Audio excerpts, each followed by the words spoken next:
When you watch, a world-class athlete perform, there's just this natural tendency to focus entirely on the Oh, fireworks. absolutely. The explosive moment of impact. Right, exactly. Like the baseball bat crushing the pitch or the tennis racket snapping through the ball or, in today's focus, the club head colliding with a golf ball at well over 100 miles an hour. We just love the fireworks. Yeah, we're obsessed with the result. But underneath all of those fireworks is this really quiet, almost microscopic origin story. A starting point, right? Exactly. A starting point that silently dictates whether that explosive finish is going to be a total triumph or just an absolute disaster. Yeah, it's wild. It's the paradox of athletic performance, really. Yeah. We get so mesmerized by the final product, like the speed, the sound, the ball flight, that we completely ignore the very first ingredient. And in athletic movements, especially one as highly technical and mathematically precise as the golf swing, that first ingredient is absolutely everything. Without a doubt, it sets the stage for every single thing that follows. Okay, let's unpack this. Today, our mission is to analyze a micro movement that literally makes or breaks the entire athletic sequence. We are putting the very first movement of the golf swing, of a takeaway, under the microscope. And we got some incredible data to back this up. Yeah, we have this massive stack of dense biomechanical breakdowns, ground reaction force data, and some elite expert coaching notes. And our goal in this deep dive is to translate all of that high-level sports science into something you can actually feel, understand, and apply to your own game. That's the most important part, the application. Right.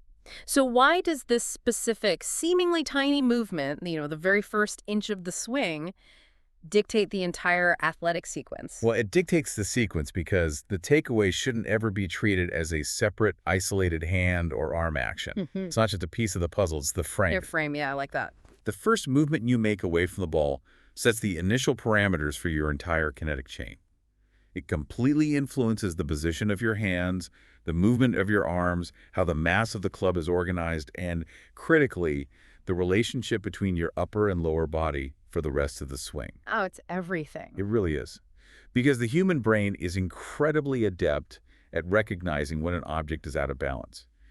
If your foundation shifts in that very first inch, your subconscious brain immediately recognizes that the club is out of position. And then it panics, right? Exactly. It forces your body into a series of panic compensations just to try and save the shot. Think of the takeaway, like the very first domino in a long chain. If that first domino falls sideways, you spend the rest of the chain reaction scrambling to fix it. That's a perfect way to put it. You're just putting out fires for the rest of the swing? Right, it's like a giant centrifuge. You have this heavy, slow-moving center, your core and torso, and a light, incredibly fast-moving outer edge, which is the club head. Yes, the heavy center dictates everything. Exactly. In a centrifuge, the heavy center dictates the path and speed of the extremities.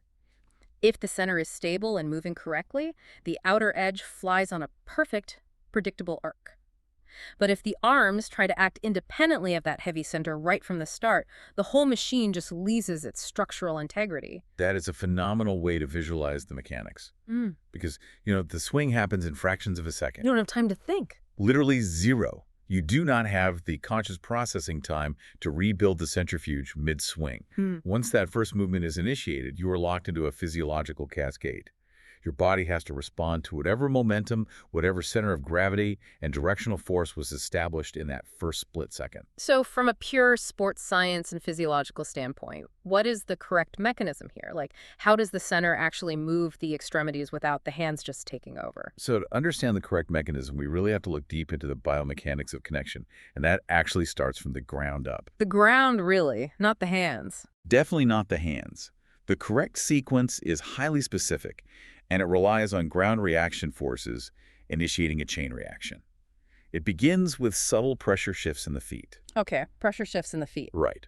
And that pressure shift turns the pelvis. That pelvic movement then rotates the rib cage. The rib cage rotation forces a response from the shoulder complex, which leads to arm movement, and finally, club movement. Wait, so the club is literally the very last thing to know that the swing has even started? Precisely. The club is just along for the ride. And to understand why that specific sequence is so vital, we need to look at the anatomy of the shoulder complex, specifically the scapulothoracic joint. The scapulothoracic joint. Okay, let's break that down for people who aren't, anatomists. Sure. Most people just think of the shoulder as the ball and socket joint where the arm attaches to the body. But the functional connection between your rib cage and your arms includes the shoulder blades, the scapula, and all the surrounding muscles like the lats, the serratus anterior, and the rhomboids. So it's a whole system. Exactly. Yeah. And during a proper takeaway, your shoulder blades don't just sit there static. They actually glide across the back of the rib cage. Here's where it gets really interesting. Because the shoulders aren't rigidly fixed to the rib cage, right? Like, they aren't bolted down. No, not at all. They essentially float. They float on top of it, suspended by muscle. And what the science is telling us is that this muscular relationship must remain structurally sound enough to act as a guide. Like a floating bridge. A floating bridge is a great analogy. Right, and if the muscles fire out of sequence, say you tense up your upper traps in a panic, you pin those shoulder blades down, destroying the glide, the floating bridge between your rotating core and your swinging arms just completely collapses. That's the absolute core of the issue. And what makes it so tricky is that golfers often misinterpret what moving the club actually means. Because their hands are holding the club, they intuitively assume the hands must move the club. Which makes sense logically, but it's totally wrong biomechanically. Completely wrong. As you said, the shoulder complex forms a bridge. When that bridge is structurally sound, the club is fundamentally being moved by the turning structure of your body. So the chest is doing the heavy lifting. Yes. The mass of the torso rotating away from the target naturally carries the trail shoulder. So the right shoulder for a right-handed golfer around the body. Simultaneously, the lead shoulder moves inward and slightly downward. And because of that inward and downward movement, the arms remain perfectly supported by the torso. Yes. And understanding this perfect anatomical sequence makes it incredibly obvious when things go wrong out there on the course. It's like night and day. It really is. When the shoulder complex works correctly, the club begins moving away from the ball in a reliable direction. When it doesn't, the arms just escape the body entirely. Which brings us perfectly to how this actually looks when it breaks down. I'll share a quick, slightly embarrassing story if you don't mind. Oh, please do. We've all been there. So, last summer, I was convinced my swing was feeling really fluid. I set up a camera down the line on the driving range, expecting to see this beautiful connected takeaway. I watched the first frame in slow motion, and it was horrifying. Oh, no. What did you see?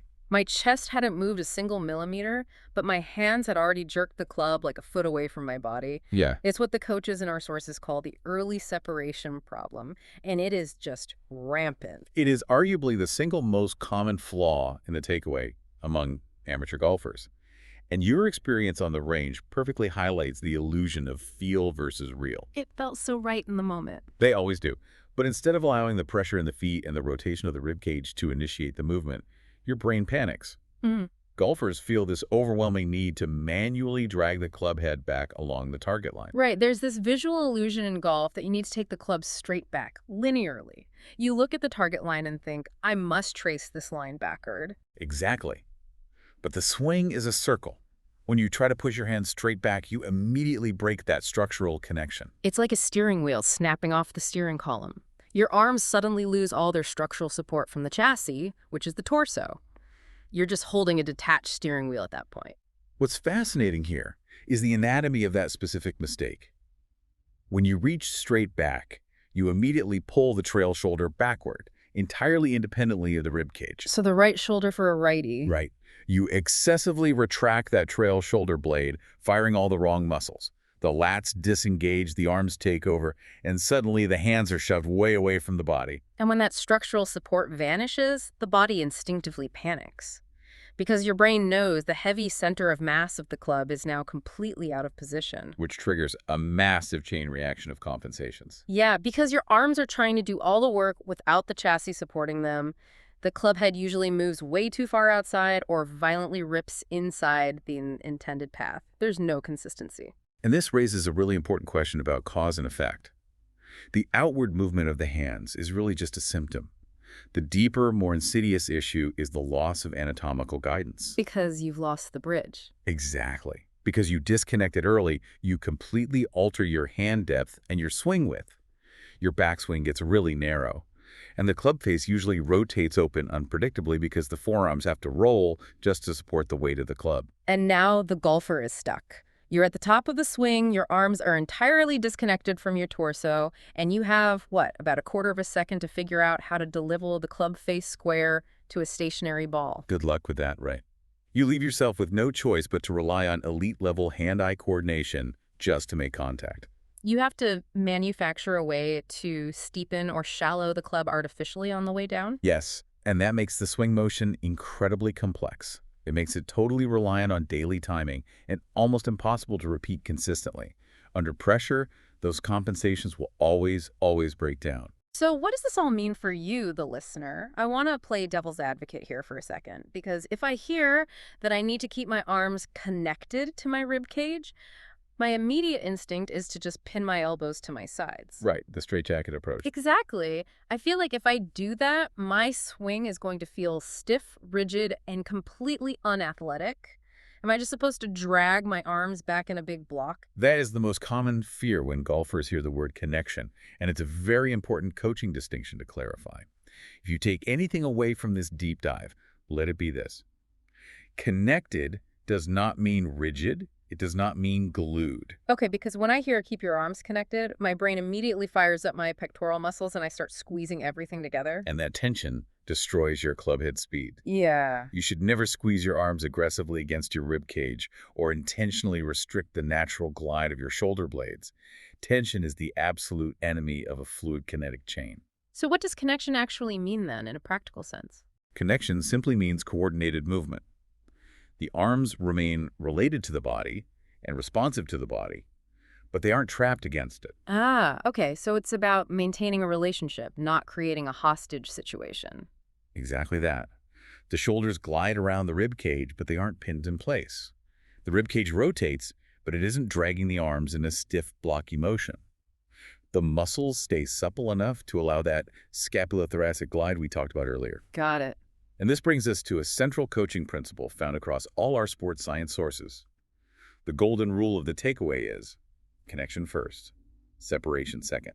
Now, we know separation has to happen eventually, right? Like, you can't hit a 300-yard drive if your arms are just pinned to your chest the entire time. You need to create depth, elevation, and width at the top of the swing. Exactly, you need that stretch. Right, so the issue isn't that you separate, it's the timing of the separation. If you separate in the first inch, you're dead. Precisely.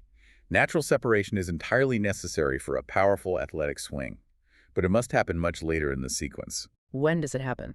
As the backswing continues past that initial connected takeaway, the momentum of the club and the continuing turn of the torso dictate that the trail shoulder naturally begins to spiral backward and downward. The trail scapula retracts more fully, the trail arm folds, and the arms begin to elevate independently relative to the ribcage. So if you separate on the very first movement, the foundation basically crumbles. But if you maintain the connection early, the later separation acts as a multiplier for your power. Yes. Connection first establishes the track. Separation second provides the leverage. Our sources provided a brilliant mental image to help conceptualize this feeling without introducing all that bad tension, and I want you to try visualizing this right now. It's called the tennis ball image. Imagine you are holding a standard tennis ball right between your shoulder blades. But the key to this visualization is the amount of pressure you're applying. You are not aggressively squeezing it. Right, you aren't trying to crush the ball with your rhomboids. Exactly, because that would immediately lock up your thoracic spine and you wouldn't be able to turn at all. Right, it's purely proprioceptive. It simply creates an awareness. As you begin your takeaway, you imagine that this tennis ball represents the continuity between the two sides of your shoulder complex. It connects the two halves in your mind. Exactly. You want to feel the shoulder blades moving in perfect harmony with the turning rib cage. You want to feel that the arms are remaining structurally supported by the torso and that your hands are staying organized right in front of the center of your chest. The club is moving entirely through core rotation. That tennis ball visualization is just a fantastic mental model because it provides a sensory focal point to prevent that trail shoulder from pulling away too early. Which we know is the big mistake. Right. If you try to drag the club back with your hands, your trail shoulder blade suddenly jerks backward towards your spine. In your mind's eye, you would immediately feel that imaginary ball drop to the ground. It gives you instant internal feedback. But, knowing the biomechanics and having the mental imagery is great, but knowledge without physical application doesn't really lower your handicap. How can you physically ingrain this feeling today? Like, how do we actually train the neuromuscular system to prefer this connected sequence over the old, panicked, handsy habit? Well, there is a highly practical, heavily researched drill that translates all this biomechanical science into a real physical feeling, and it builds perfectly on that tennis ball image. We call it the takeaway checkpoint drill. Okay, I love a good drill. Walk us through it. First, you're going to assume your normal golf posture, and I highly recommend using a short iron for this, like an 8 or 9 iron, Why a short iron specifically? because it's just easier to control the mass of a shorter club while you're learning a new motor pattern. Okay, so you're in posture with a short iron. What's the physical feedback mechanism here? You're going to take a small, soft object, Mm. so a foam ball, a sponge, or honestly even just a folded up golf towel, and place it horizontally between your upper biceps and your chest, right across the pectoral muscles. Just gently tucked in there. Yes. Or, if you have a training partner, have them lightly press a shaft against your upper shoulder blades. Again, the goal here is to create physical awareness of the torso's relationship to the arms, not excessive muscular tension. You do not want to lock up your back or squeeze the towel to death. The towel is just there to give your nervous system some guardrails, basically. If you squeeze it, you're too tight.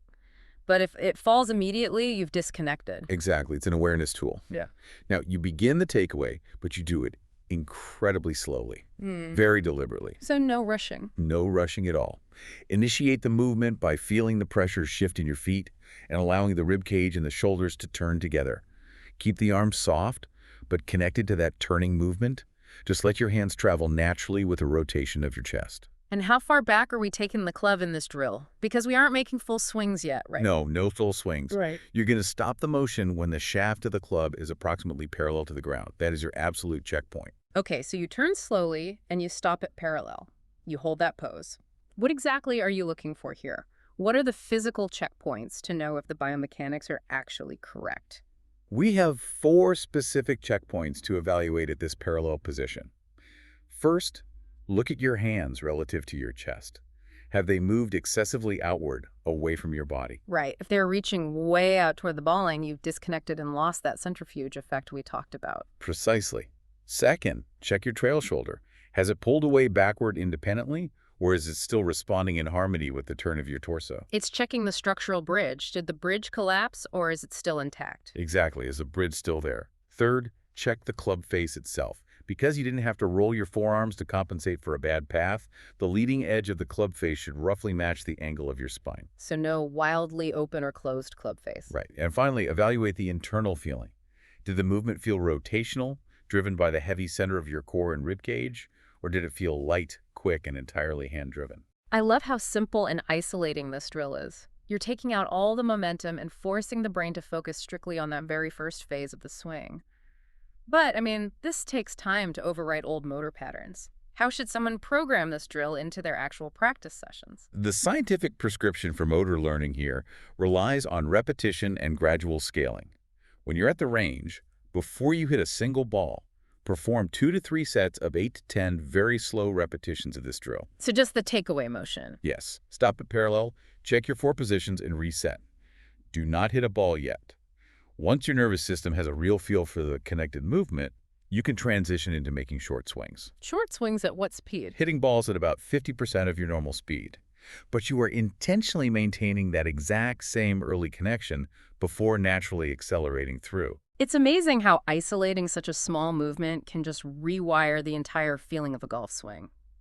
But let's bring this all together and summarize exactly what you gain from doing this grueling slow motion work. Because, this isn't just about making the backswing look aesthetically pleasing for a high-speed camera. Oh, not at all. It's purely about functional performance and consistency on the course. Right. The core takeaway here, and no pun intended with that, is that your backswing should never, ever begin with your hands. It should never begin with an isolated pull of the arms, and it should certainly never start with an aggressive retraction of that trail shoulder blade. It has to start from the ground up. Exactly, culminating in the coordinated rotation of the rib cage and the shoulder complex. If we connect this to the bigger picture, we really start to see the ultimate payoff of this hard work, which is what biomechanists call transition benefits. Let's talk about the transition, because that microsecond at the top of the swing where you change directions from backswing to downswing, that is where the magic happens. It really is the moment of truth for any golfer. A well-connected takeaway does so much more than just organize your backswing. It dramatically simplifies and improves your transition into downswing. How so? Well, when your arms remain organized relative to your core so early on, and you maintain that structure, you arrive at the top of the swing in perfect balance. You can change direction with far fewer compensatory movements. Because you aren't trying to rescue the club midair. Your brain isn't in a state of sheer panic trying to figure out how to get this heavy object back to the ball. Exactly. Building on that, because you stayed connected early, your hands and the handle of the club are naturally in a much more functional, deeper position at the top. And depth is huge. Depth is everything. This means your arms have the physical space to lower naturally into the downswing without being violently pulled behind your body or pushed outward over the top. Your ribcage and your pelvis can fire aggressively toward the target because the shoulder complex is still responsive and organized. Everything is perfectly in sequence. It just sets the stage for everything that follows. By eliminating all those unnecessary panicked variables in the very first inch of the swing, you give the club a drastically better opportunity to approach the golf ball from an efficient, powerful, and repeatable direction. A better takeaway directly creates a better opportunity for a better strike. And that is the entire goal of sports science in golf. We analyze the micro to improve the macro. A reliable takeaway builds a reliable swing, which builds a reliable impact. Think about your own game. The science clearly shows that the takeaway dictates the downswing transition and everything that follows. So the next time you find yourself on the range, endlessly tweaking your hand position at impact to fix a nasty slice or a snap hook, ask yourself, are you just treating a symptom at impact when the actual disease was contracted in the very first inch of your backswing? If you found today's episode valuable, please subscribe to our channel. Every subscription helps us continue producing high-quality educational content for golfers and coaches worldwide. If you have a question, topic idea, or golf challenge you would like us to research, test, and explain, please leave a comment, contact us on LinkedIn, or send us an email. Don't forget to explore the eCoach 360-degree golf intelligence platform and experience our 48-hour free trial.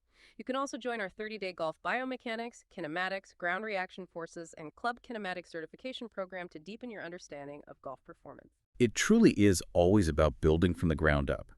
Start paying attention to how you initiate movement, and the rest of the athletic sequence will start to take care of itself. Absolutely, because if you want the fireworks at the end to go off properly, you have to make sure you're setting up the foundation with intention. Get to work on that first inch. Thanks for joining us, and we'll see you on the next deep dive.